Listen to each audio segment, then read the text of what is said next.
Crime का graph लगातार बढ़ते जा रहा है। अब नगर में मेट्रो सिटी की तर्ज पर लोग नए नए अंदाज में आपराधिक गतिविधियों को अंजाम दे रहे हैं। ऐसा ही एक और मामला प्रकाश में आया है, जहां इन दिनों नगर में युवा लड़कियों का एक ऐसा गिरोह सक्रिय है जो व्यापारियों को अपना निशाना बनाकर उन्हें बर्बाद करने में तुला है। इन दिनों 22 से 25 साल की इन दो युवतियों के चर्चे शहर में जमकर हो रहे हैं। दो युवतियां मुंह में मास्क और दुपट्टा बांधकर व्यापारी की दुकान में जाती है और उन्हें अपनी आंखों से सम्मोहित कर दुकान का सामान खरीद कर चली जाती है। जब सम्मोहन का असर उस दुकानदार की आंखों से उतरता है तो दुकानदार को ठगी होने का एहसास हो जाता है। नगर में यह घटना 8 से 10 व्यापारियों के साथ घट चुकी है और इन युवतियों द्वारा सम्मोहन का खेल पिछले 8-10 दिनों से लगातार खेला जा रहा है। हालांकि यह युवतियां कौन है, कहां से आई हैं और उनकी आंखों में देखकर लोग कैसे सम्मोहित हो जाते हैं, इसका अब तक किसी को कोई पता नहीं चल पाया है। लेकिन नगर के विभिन्न स्थानों में लगे सीसीटीवी कैमरे में दोनों युवतियों की तस्वीर कैद हो गई है। ठगी के शिकार हुए दुकानदारों ने युवतियों की सीसीटीवी फुटेज जारी कर इन युवतियों से बचकर रहने और उनके साथ किसी भी प्रकार का व्यापार न करने की अपील की है। सम्मोहित करने वाली यह दोनों युवतियां केवल दुकान संचालकों को ही अपना शिकार बनाती हैं।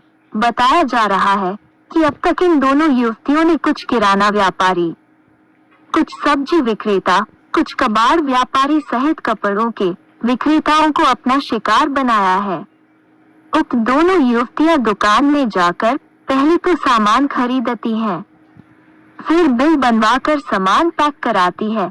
उसके बाद अपना गलत मोबाइल नंबर और फर्जी एड्रेस देकर थोड़ी देर बाद पैसा लाकर देने की बात कहती हैं।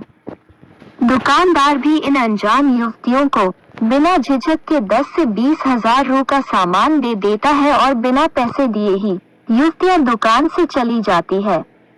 सम्मोहन के असर में दुकानदार चाहकर भी उन्हें सामान देने से मना नहीं कर पाता है।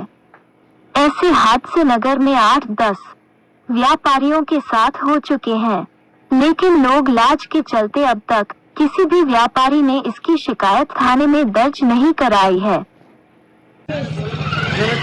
लक्ष्मी हलवर, मैं मोती नगर में रहती हूँ और मेरा तन्वी बुटीक से मेरा बुटीक चलता है और मैं 17 साल से कर रही हूँ। और मैं वहाँ पर मतलब कुर्तीज़ और सूट भी सेल करती हूँ। मेरा मतलब 24 तारीख को मैं कुछ काम कर रही थी तो कुछ 2 लड़कियाँ आई और उन्होंने मेरे को बोला कि दीदी आपसे कुछ बात करना है। तो मैंने उनको एक रूम में बैठा लिया और मैंने अपना काम ख़त्म किया। 15-20 मिनट के बाद मैं उनके पास गया और उन्होंने मेरे को बस इतना बोला है कि 10 दिन के अंदर में मेरे को सूट और ब्लाउजेस चाहिए करके सिल के। तो मैंने बोला हाँ दे दूँगी करके। उन्होंने फिर बोला कि दीदी आपके पास में इतना मटेरियल रखा था, ये सेल करने का है कि स्टिच करने का है। तो मैंने बोला कि सेल करने का है। तो उन्होंने बोला कि हमको दिखा सकते क्या। तो मैंने उनको दिखाया, उन्होंने कुर्तीज़ पसंद करी और 6,600 रुपये की उन्होंने मेरे से पूरा कुर्तीज़ वगैरह तैयार करवाया, बिल करवाया उन्होंने। और उसके बाद उन्होंने बोला कि दीदी हम अभी बस दिखा के ला रहे हैं, आपको पेमेंट भी कर देंगे और ब्लाउजेस भी छोड़ देंगे स्टिच करने को। तो उसके बाद से उन्हें आई है 22 के अंदर ही है, ज़्यादा नहीं है। तो वो आपने ऐसा क्यों दे दिए उनको, यानी बगैर पैसे दिए? समझ में ही नहीं आया। जिस टाइप से वो लोग एंटर करी और जैसे मेरे हस्बैंड थे उनने बिल बना दिया और मैं बोल भी रही हूँ कि मेरे मन में चल रहा था कि आप सामान उधारी ऐसे क्यों दे रहे कि अपने जानते नहीं पहचानते नहीं। तो कहते ला के ये दे देंगी, वो इस टाइप से बोला इन्होंने। और वो साइकिल से आई थी, लेडी बर्ड की, और मुँह रैप था और सामान ली और चली गई। फिर रिटर्न आपने ये भी नहीं पूछा कि कहाँ से हैं? बताई उन्होंने, आध्या मेडिकल के पीछे सोनवानी जी क्या किराए से रहते हैं, ये एड्रेस है। तो वहाँ जाके पता किया? हाँ, वहाँ अभी मैं नाइट अभी आई, दिन में तो पता किया नहीं मिला, तो अभी मिला मुझे। तो भैया से आके पूछा तो भैया बोलते हमारे यहाँ तो कोई लड़कियाँ नहीं रहती। फिर उन्होंने सीसीटीवी फुटेज दिखाया तो वही लड़कियाँ हैं। अच्छा ये बताइए